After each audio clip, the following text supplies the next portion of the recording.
Эрхэм хүндэт үзэгчдээ та бүхэндээ энэ өглөөний мэнд хүргье. UBS телевизийн өглөөний мэнд Улаанбаатар хөтөлбөр шинжлэх ухаан таны мэдхүйн судлагдсан гэдэг шинэ боломжтой болоод өнөөдөр 6 дахь дугаараа нэвтрүүлэх гэж байна.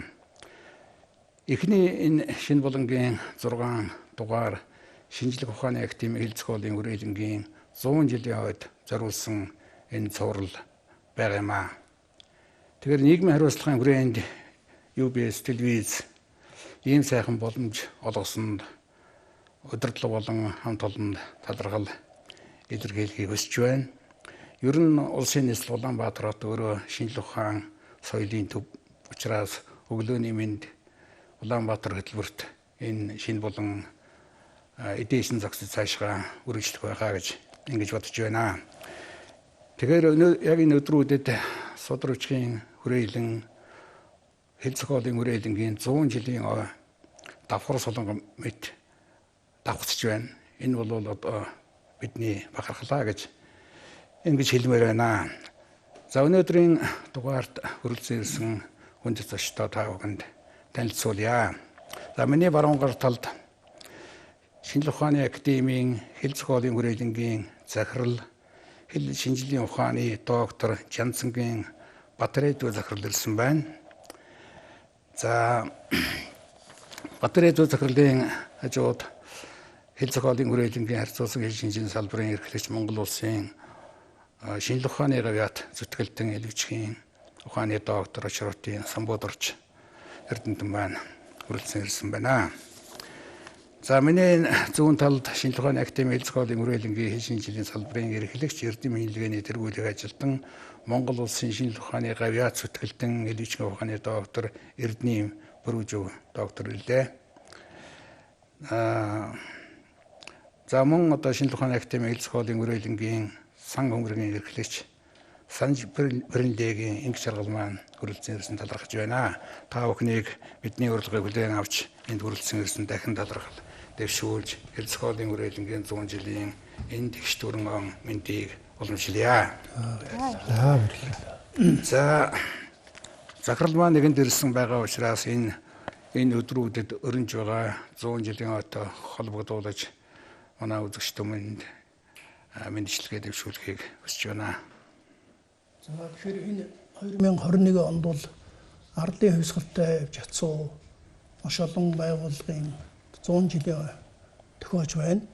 За үүний нэг нь одоо 1921 онд байгуулагдсан Судрагчийн хүрээлэн буюу одоо Монголын орчин үеийн шинжлэх ухааны байгууллагын одоо 100 жилийн энэ жил бид нэр орон даяар өргөн дэлгэр тэмдэглэж байна. За энэ хүрээнд манай хэлцэх хоолын хүрээлэнгийн эрдэмтэн мэргэд судалгааны ажилтнууд бол олон сайхан үйл явдалд оролцож байгаа. За энэ хүрээнд мөн Улаанбаатар телевизээс бол манай хэлцэх хоолын хүрээлэнгийн үйл ажиллагааг дэмжиж орон даяар манай хүрээлэнгийн үйл ажиллагааны талаар цуврал нэвтрүүлэг хийж өгч байгаад Балхачив захиралтай Улаанбаатар телевизийн хамт олонд талархал илэрхийлж байна. За манай хүрээлэнгийн хувьд бол анх 1921 онд бол Судрагчийн хүрээлэнгийн одоо нэг салбар болж Дун ухааны дасаг нэртэйгээр байгуулагдсанаас хойш 1930 онд бол хэл бичгийн кабинет, 1957 онд бол хэл бичиг дуу зохиол судлах газар, 1961 оноос бол одоогийн энэ нэрлэж байгаа хэлцэх хоолын хүрээлэн гэдэг нэрээр нэрлэгдэж байгаа Шинжлэх ухааны академийн 14 хүрээлэнгийн эрдэм судлалын хүрээлэнгийн нэг юм аа. За манай хүрээлэн бол одоогийн байдлаар бол эрдэм шинжилгээний 7 салбар мөн одоо Дамдын Соронгойн гэр мөций Монголын нөөц төвчөөний судлалын төв гэсэн ийм салбаруудтайгаар үйл ажиллагаа явуулж байгаа. За манай хүрээлэнд бол 50 гаруй эрдэм шинжилгээний ажилтан судлаач мэргэжилтнүүд ажиллаж байна. За бидний дунд бол Монгол улсын төрийн шагналтан 1, Шинжлэх ухааны академийн чигдэн гишүүн буюу академич 3, шинжлэх ухааны гавьяат зүтгэлтэн 5, шинжлэх ухааны доктор 4, доктор PhD 21, мастрын зэрэгтэй эрдэм шинжилгээний ажилтан бол одоо 10 гаруй ажиллаж байгаа. Ийм одоо өргөн бүрэлдэхүүнтэй яг Монгол хэл зохиол судлаараа бол эрдэм шинжилгээний ажил хийдэг, дагнан хийдэг ийм эрдэм шинжилгээний баг ажиллаж байна. За баярлалаа. Үнэхээр энэ өдрүүдэд Монгол түмэн орчин цагийн шинжилгээ ухааны байгууллага хэдий үеэс үүсэлтэй юм гэдгийг судрагчгийн хүрээлэнгээс мөн одоо хил зохиолын хүрээлэн дун ухааны тасгаас нүүсэлтэй өнөөдөр 100 жилийн дүүхэн он жилүүдийг туулж өнөөдөр ажиллаж байгааг үнэхээр бахархан харж байна. За Прүжүү доктороос яас нэг асуулт асууя. Хэлний одоо энэ манай хүрээлэнгийн одоо хэл шинжилгээний салбар тухай бол одоо хэдийд суурь тавьсан юм хэдий үеэс эхлэлтэй юм судалгааны одоо гол үйл ажиллагаа үндсэн чиглэлүүдийн талаар манай үзэгчд өмнө тодорхой ойлголт мэдээлэл өгнө үү? За баярлалаа. Манай хүрээлэн бий болоод одоо яг бүхэл 100 жил болж байна. Анх судрагчийн хүрээлэнгийн үндсэн нэгж бол дуун ухааны тасаг гэж байсан. Энэ дуун ухааны тасаг маань өнөөдрийн манай хил зохиолын хүрээлэнгийн анхны галгууламж болсон газар байгаа. Энэ дуун ухааны тасагт онготын жамын, цэвгийн бат учир, дашнам гүн нар бол хамгийн анх ажиллаж байсан. Манай хүрээлэн ингэж хөгжихийн хэрээр манай энэ тасгийн нэр маань бас хэд өөрчлөгдсөн байдаг. Дуун ухааны тасаг, хил бичихгийн кабинет, хэлний тасаг, хэлний сектор, хэл шинжилгээний салбар гэсэн ийм нэрүүд өөрчлөгдөхийн хэрээр тэр хариуцах ажил чиглэлүүд бол бас өөрчлөгдөж байсан. Манай хүрээлэнгийн энэ хэл шинжилгээний салбар бол монгол хэлний том толиуд, үсгийн дүрмийн асуудал, монгол хэлний хэл зүүн том бүтээлийг бол манай эрдэмтэд бол үеийн эрдэмтэд хийж ирсэн. За баярлалаа. Самбодорч доктороос бас тодруулаад энэ хэл шинжилгээний салбарын хөгжлийн тоомоос таваас тодруулж хэлж өгнө. Олон жил бас энэ салбарыг толгойлж явсан говьяат доктор хүний хувьд. За Монгол Улсын шинжилгээ ухааны академийн хэл зохиолын хүрээлэнгийн хэл шинжилгээний салбар бол юуны өмнө арт түмнээ бол соён гээгэрүүлэх бүх нийтийг бол бичиг үсгтэй болгох орчин цагийн шинжилгээ ухааны суур ойлголтыг тэмдэглэх Монгол хэлийг бий болгоход гол нь анхаарч ажиллаж ирсэн. 1920-30-аад оны үед бол бүх нийтийн хэлний боловсрол Монголын нэр томьёо 40-50-аад оны үед монгол хэлний нутгаа илүү судлал 60-70-аад оны үед орчин хэл шинжилгээний онлын судалгааг бол ихээхэн анхаарч судалсан. Сүүлийн жилүүдэд бол бүх нийтийн хэлний боловсролыг бол дээшлүүлэх талаар бол онцгой анхаарч ажиллаж байгаа. Бас үндэсний бичиг хэсгээ одоо сургах монгол бичгийг бол бас олон нийтэд хөргөх түүнээс гадна монгол хэлний одоо сая хэрсэн үгийн сан судлал, тайлбар тойл судлалын асуудал, зөв бүч дүрмийн асуудал, бүх нийтийн хэлний боловсролтой холбоотой монгол хэлний бусад судалгааны олон ажилд бол гол нь анхаарал ажиллаж байгаа. Ерөөсөө тус судалгааны хүрээ бол маш их өргөн. Зүгээр нэг явцсан нэг хоёр зүйлийг дурдсанаар бол хязгаарлаж болохгүй ийм салбар байгаамаа. За дараагийн асуултыг Батэрэтүү захирлаас асуумаар байна. Тэгээд бусдын дэмжээ явуулна үз. Энэ манай энэ салбарын одоо бас нэг гол ажил бол монгол хэлний тайлбар төл. Ер нь толны хөгжлийн асуудлууд байгаад байгаа тийм ээ. Энэ чиглэлээр тодорхой дөрвтэй бүтээлүүдээс нь мэдээлэл өгсөн байна. Тэгэхээр ер нь аливаа орны хэл шинжилгээний байгууллага гэдэг бол тухайн орныхон хэлний одоо эрдэм шинжилгээний онлын гол суурийг бэлтгэдэг ийм байгууллага байдаг. Хэл зохиолын хүрээлэн буюу одоо судрагчийн хүрээлэн бол анх байгуулагдах цагаас энэ ард түмний хан бичиг үсгийн боловсрол тэр дундаа бол тайлбар толд бол маш их анхаарч байсан. За тухайлах юм бол 1927 онд бол Мишиг Бат Учир нарын одоо 36-ийн тайлбар тол 1929 онд бол Шагжийн Монгол үгийн тайлбар тол гээд 27,000 толгой хөлтэй ийм тол бичиг гаргаж байсан. За мөн одоо энэ тайлбар толоос гадна хоёр хэлний тол, хос хэлний тол, олон хэлний тол бол бас энэ хэлний байгууллагын гол ажил байдаг. Тэгээд 1940 онд бол Орос Монгол толь бичиг 30 мянган хүүхдэд хэвлэгдэж байсан байна.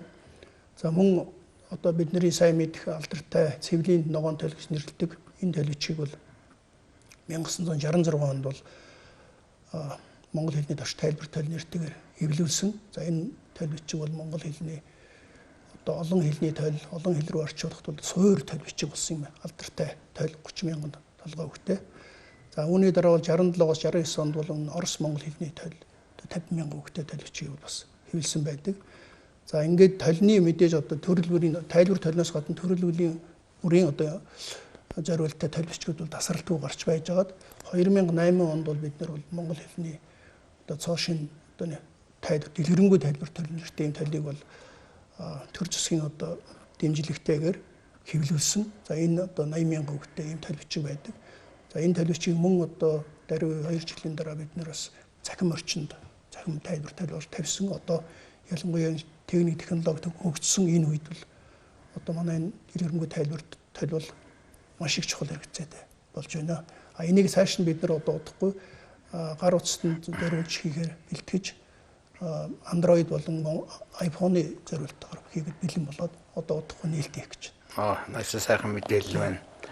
Намайг хэл зохиолын хүрээлэнд байхад манай секторын эрхлэгч доктор Сономил Лусондон багш нэг өдөр намайг тэгж байна. За хөрлөөж их ном их цуглуулад байна. Тэгтээ номоос сонгож цуглуулах хэрэгтэй. Чи ерөөсөө толь бичиг цуглуулад бай гэж хэлжсэн. Тэр дурсан таны ярианаас сая санагдаж байна. Тэгэхээр бас нэг сонирхолтой асуудал бол монгол хэлний дүрмийн асуудал байгаамаа. Зөв бичих дүрм Монгол шинэ үсгийн дүрмийн асуудал. Энэ тал дээр Самбаторч доктор мэдээлэл өгөөч. Монгол хэл орчин үеийн шинжилгээ технологийн хөгжил дэвшилтэй холбоотой асар их ялангуяа үгийн сангаар асар их баяжин хөгжиж байгаа. Нөгөө талаар бол орчин үеийн нийгмийн харилцаатай холбоотой монголчууд гадаад дотоод их ажиллаж байна. Гадаад хэлийг сурч байна. Үүнтэй холбоотой монгол хэлний одоо сургалтаар монгол хэл эзэмшгүйгээр гадаад дотоодод зөвхөн гадаад хэл сураад Монголд нутагтаа буцаж ирж байгаа олон залуу байна. Тэгээд үүнтэй холбоотой монгол хэлээр зөв бичиж чадахгүй, зөв ярьж чадахгүй байна гэсэн шүүмжлэл бол олон нийтийн дунд гарч байгаа. Энэ бол бас үндэслэлтэй. Тэгэхээр энэ одоо бэрхшээлийг яаж гэтлэн давах вэ? Бүх нийтийг болоод их хэлээ сайн сурах, их хэлээр зөв бичих, зөв найруулж бичих зэрэг энэ шаардлага биелүүлэхийн тулд зөв бичих дүрмийн сургалт бол юуны өмнө бол ач холбогдолтой. Өөрөөр хэлбэл хэл шинжийн суур одоо ойлголттой холбоотой. Тэгэхээр энэ асуудлыг бол хэл зохиолын хүрээлэн нь бол ерөөсөө 1940-од оноос хойш бол анхаарч ирсэн.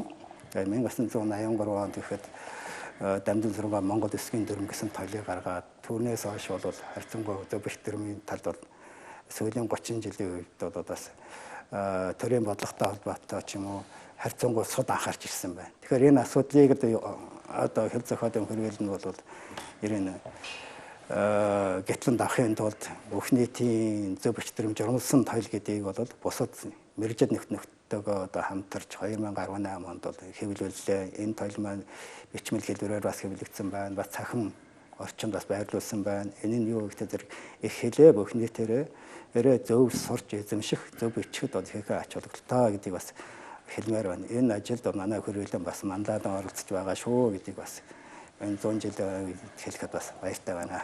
За сайн сэдвэрийн чаргалын тодорхойлгоо сонсъё. Нийтээрээ бичиг үсгтэн болох. Тэгээд одоо кирилл үсгийг Монгол улсад авч хэрэгэлсэн энэ түүх бол манай хэл зохиолын хүрээлэнтэй салшгүй холбоотой байдаг.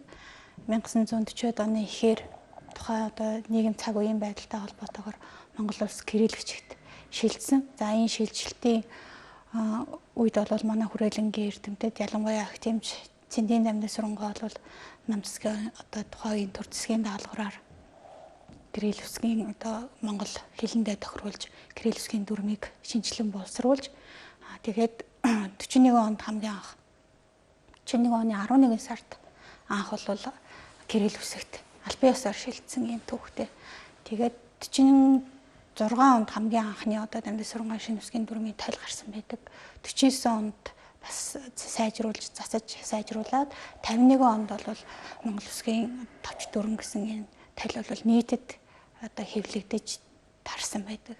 За дараа нь 1983 онд тэр сая самбод орж докторийн хэлсэн тухайн үеийн бас сургамжуулах хүрээлэнгийн одоо эрдэмтэн судлаач Осор гэдэг үнтэй хамтарсан үсгийн дүрмийн тойл гэж гарсан байдаг алдартай одоо манай монголчууд сайн мэдж байгаа. Үүнээс гадна кириллчтэй холбоотой манай хүрээлэнгийн одоо эрдэмтдийн үйл ажиллагаатай холбоотой бас нэг зүйлийг зайлшгүй хэлэх хэрэгтэй асуудал бол энэ кирилл үсэгт шилжснээрээ монголчууд манай одоо хүрээлэнгийн эрдэмтдийн одоо үе үеийн эрдэмтдийн нүр их хөдөлмөр зүтгэлээр бүх нийтээрээ бичиг үсгтэн болсон гэсэн ийм сайхан түүх байдаг. Тэгээд үүнийг бол 1970 онд ЮНЕСКОгийн Крупскаягийн нэрэмжит алтан медаль гэдгээр манай хүрээлэн бол шагнагдсан байдаг.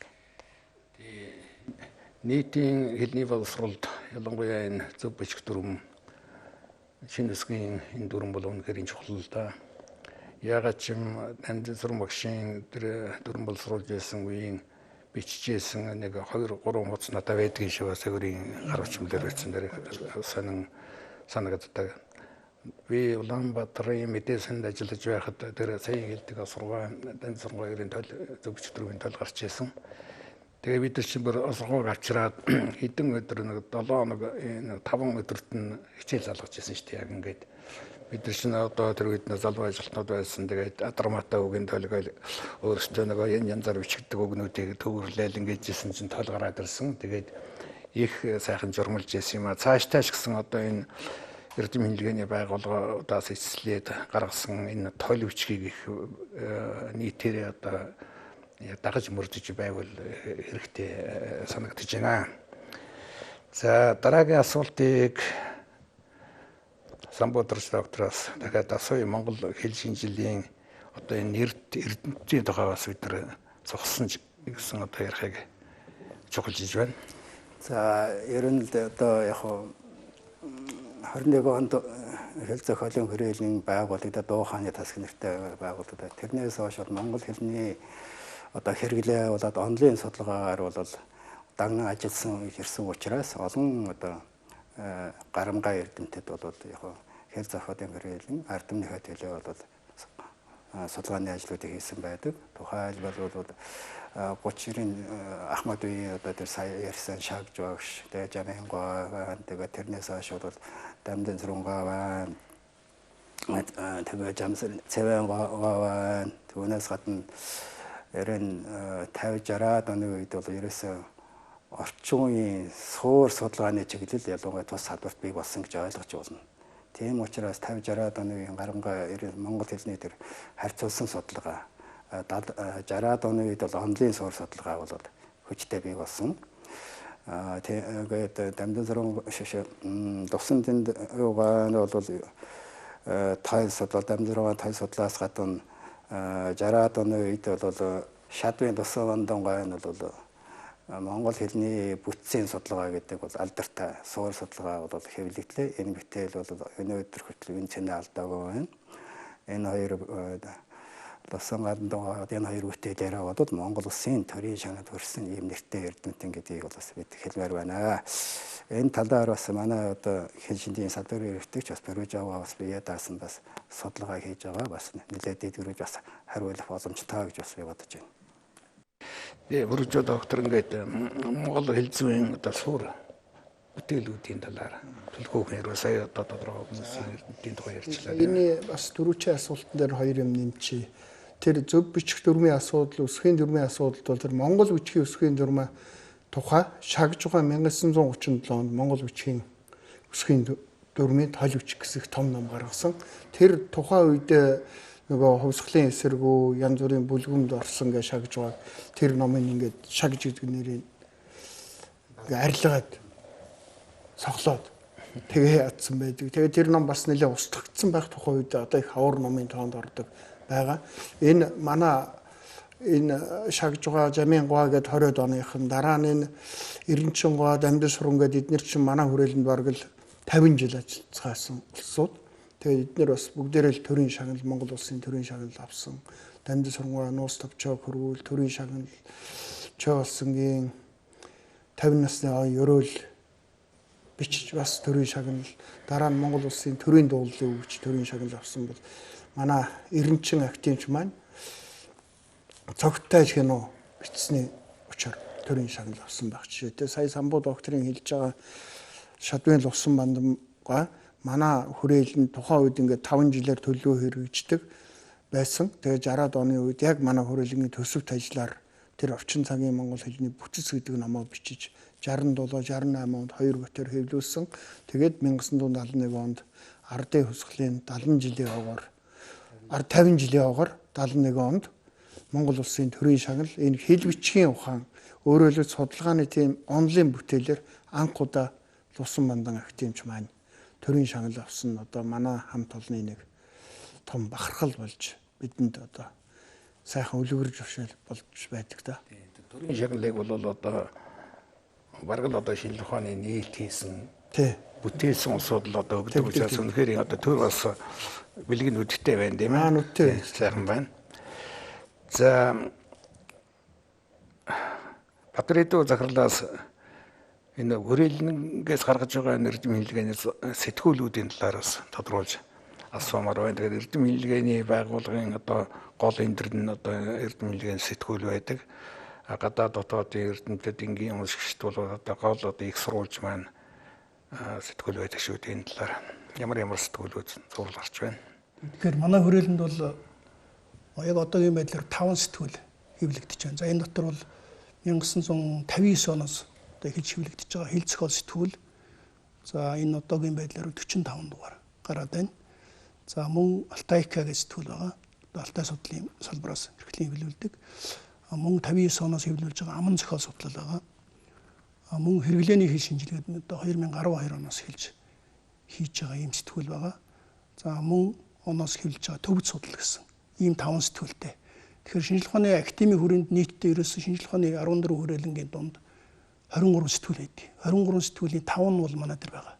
Тэгэхээр зэрэг угаасаа Монгол судлал, Монгол хэл шинжилэл, утга зохиол энэ чиглэлээр бол одоо хамгийн чухал салбараа гэдэг нь бол энэ сэтгүүлээр юм л харагдаж байгаа. Тэгээ бид нар бол одоо энэ сэтгүүлүүдийг бол хуучин дугааруудын цахим болгох тийм ээ.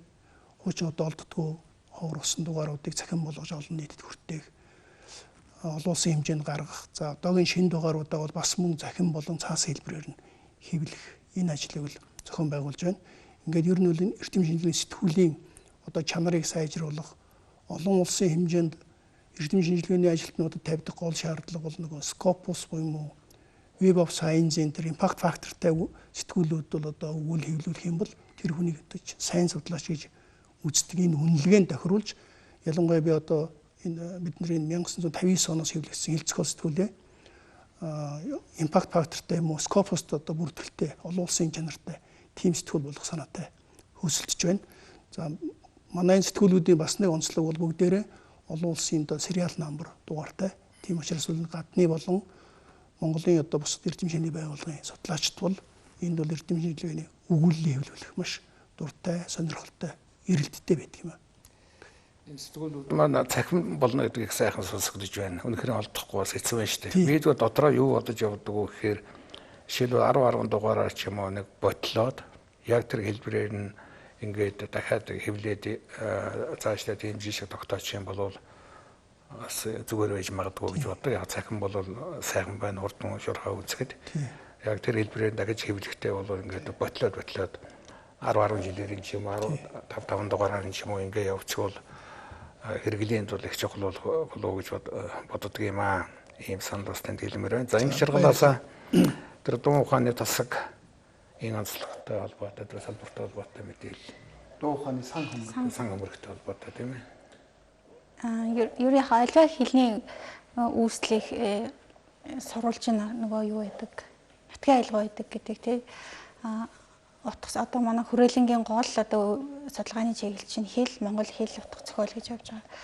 Тэгэхээр утга зохиолын маань одоо их сурвалж нь болохоор аман зохиол байдаг. Тэгэхээр энэ аман зохиол нутгийн айлгын судлалын лаборатори бол анх 1963 онд бол аль бие усаар одоо нэгдсэн байлээ. Тэгээд яг энэ сан хөмрөгт маань бол одоогоор 1952 оноос 92 оны хооронд явж исэн хээрийн шинжилгээний ангиудын одоо ам зохиол, нутгийн аялгау, нийт хэрэглэгдэхүүн, зан үйлийн холбогдлолтой одоо материал цуглуулсан манай үеийн эрдэмтэн судлаачдын цуглуулсан ийм хэрэглэгдэхүүнүүд хадгалагдчихэдэг.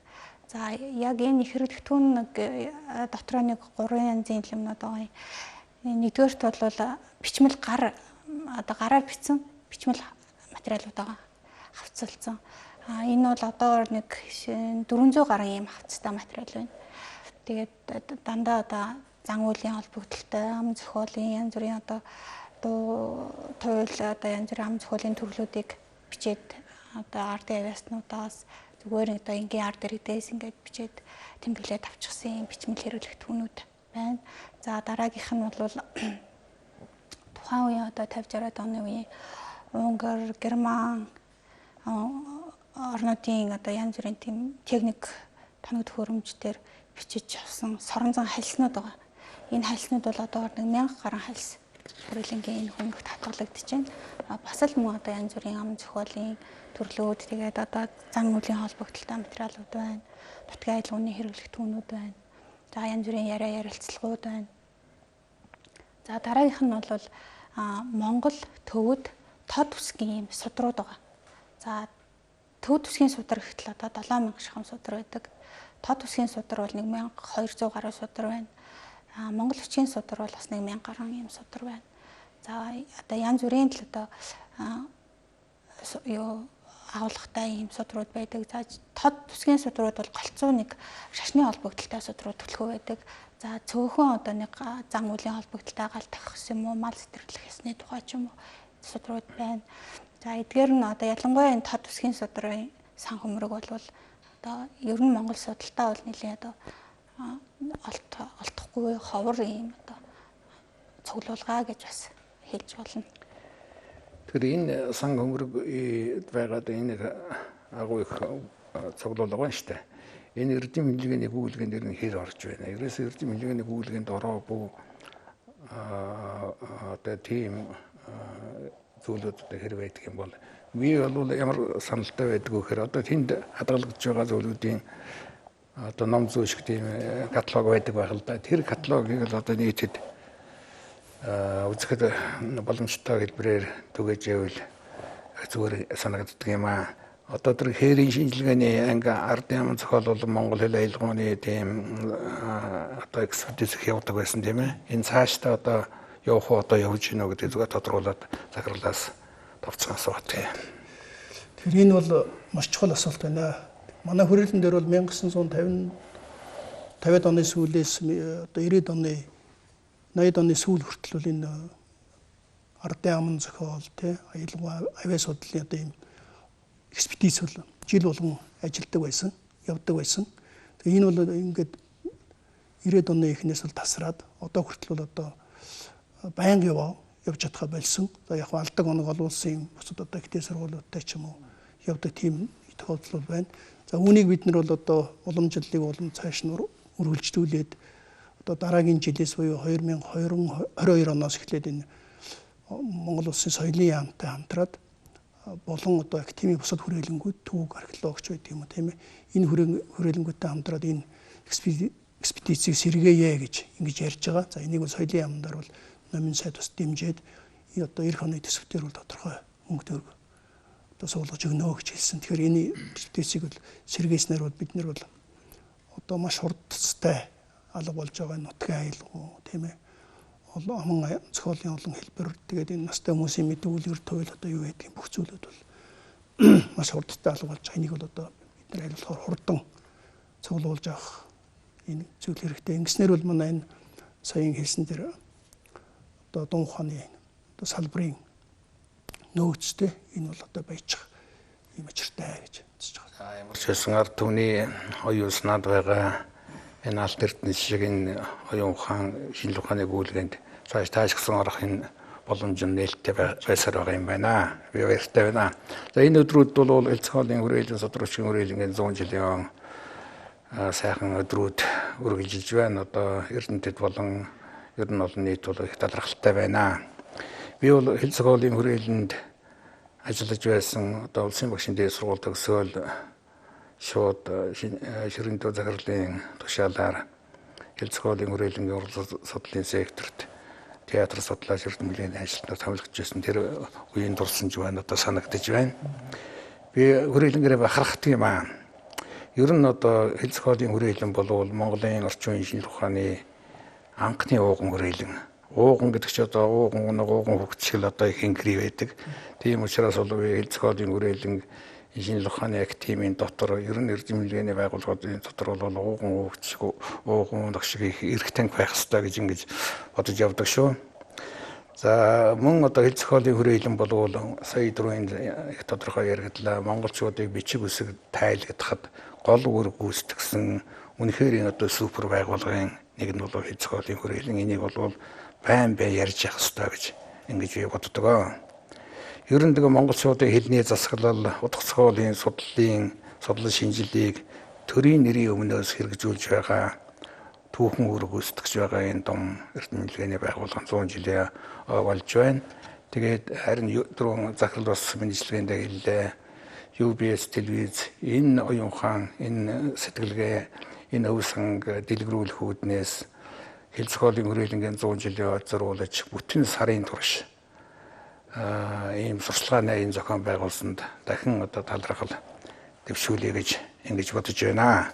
Ингээд бидний урилгаар хүлээн авч хүрэлцэн ирж маш тодорхой сэдвээр үзэгч түмэнд маань мэдээлэл өгсөн та бүхэнд маш их талархаж байна. Тэгээ би энэ нэвтрүүлгийн эдэрсэн зочдтой одоо өөрийнхөө энэ онд хэвлүүлсэн номныхаа дээжийг гардуулъя гэж бодож байна. Энэ бол салбарт өгж байгаа салбарын номын би бэлэгдэж байна. За бас нэг хүүхдийн ном энэ цахим уран зохиол, цахим сэтгүүл зүй гэдэг чиглэлээр би бас жоохон ажиллаад байгаа. Тэгээд жишээ болгоод одоо цахим өгүүлэг бичсэн энийг танд гардуулъя. За доктор гардуулъя.